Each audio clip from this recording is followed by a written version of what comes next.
नमस्कार, मैं हूं अर्चित और आप देख रहे हैं एक्सेस भारत न्यूज। चलिए रुक करते हैं इस खास खबर की ओर।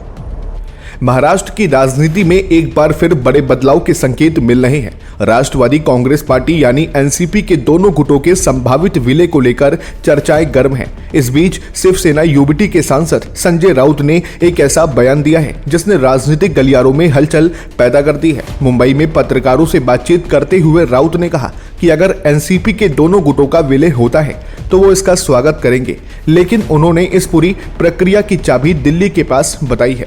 संजय राउत ने साफ शब्दों में कहा कि मुझे नहीं लगता कि दोनों एनसीपी गुटों का विलय होगा, लेकिन अगर ऐसा होता है तो मुझे खुशी होगी।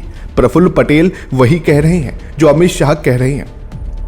राउत का मानना है कि इस मामले में सारा फैसला केंद्रीय गृह मंत्री की इच्छा पर निर्भर करेगा।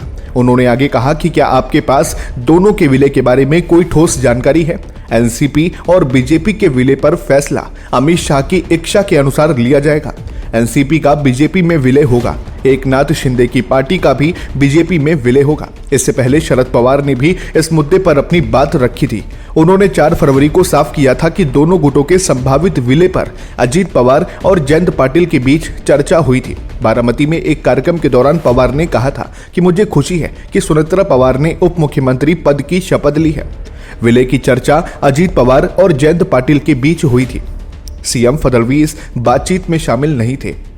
उन्हें इस बारे में बोलने पर कोई अधिकार नहीं है। गौरतलब है कि अजीत पवार के निधन के बाद पार्टी में एकता की चर्चा तेज हुई है, क्योंकि जयंत पाटिल के अनुसार दिवंगत नेता हमेशा एकता पर जोर देते थे।